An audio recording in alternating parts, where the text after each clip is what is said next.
homemade hot chocolate mix. I love to make this every year for my kids. They love it. We stick it right inside one of these cute jars like this. And then they're able to just get hot chocolate all through the cold winter months. They love it.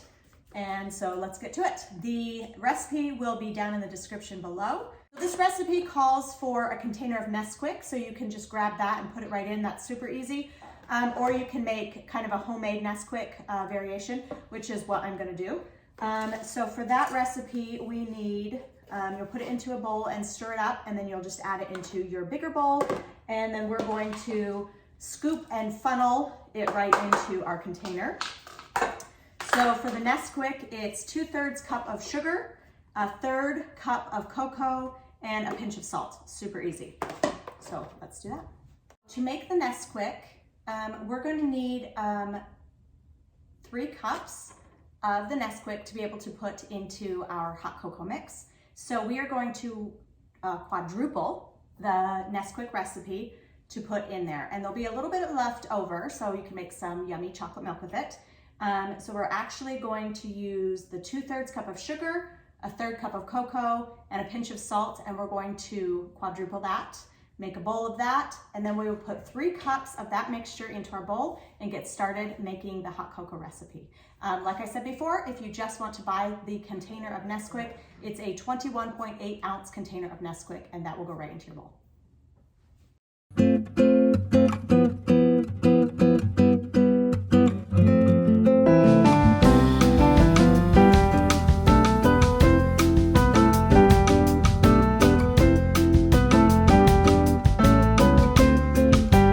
Okay, so I mixed that up really good. It smells awesome. Ray loves chocolate milk. It's literally his favorite thing ever. Okay, so we want about 3 cups of this into our bowl.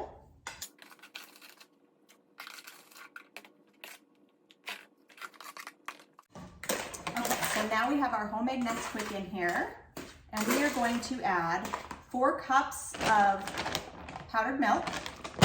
And then we are going to add 16 ounces of coffee creamer, and then 1 cup of powdered sugar. I'm going to get it all in there and stir that up.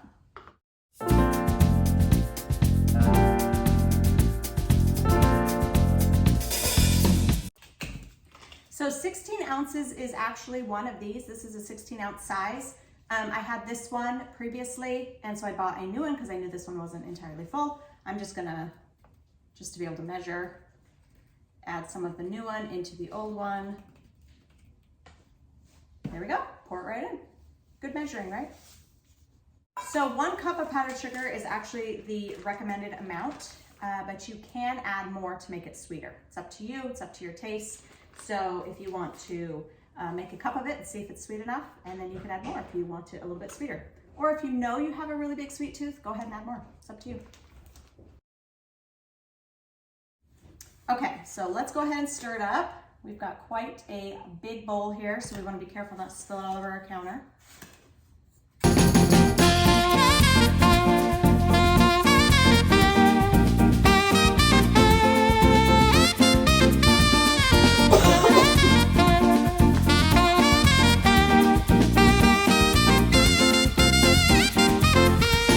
I keep thinking I'm done stirring, and then I keep finding more chocolate, so keep stirring.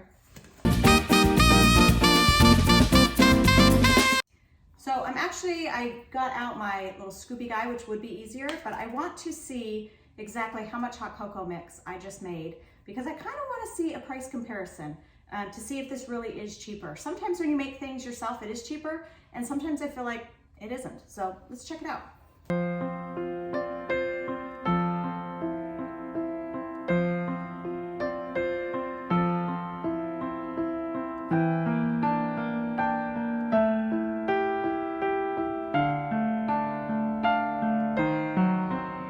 This mix made a total of 11 cups of hot cocoa mix. Okay, so I did a little math, a little price comparison, and this is what I figured out. So basically you're getting 11 cups of this homemade mix. And again, this is if you did not buy the Nesquick. I didn't even check how much the Nesquick is, so that might be just a little pricier to do it. And this is if I purchased all of my ingredients. If you had some of these ingredients already on hand, that's a no-brainer. Definitely making it homemade is gonna be cheaper. But the price is very comparable. If you bought the bulk powder of the Great Value at Walmart brand of the hot cocoa mix, you're gonna end up getting about 5 ounces more of the homemade than you would the store-bought. So that's the only difference in the price. It's very, very, very close in price. Maybe a little bit cheaper to make it yourself, but like pennies, it's not that much different. But I really love making it at home. I usually make it with my kids. It's really fun to make it with them. They love to help. Today I did it by myself. So it's your preference, whether you want to make it yourself or if you want to purchase it and make it a lot easier. It is fun to make it as gifts. I know you could just buy the mix and put it in a bag and pretend you made it yourself, but this is fun. You can make it yourself, put it in a bag, give it to somebody. Also, I would bet that this tastes a whole lot better. If you've never made homemade hot cocoa mix yourself, give it a whirl. It's pretty fun.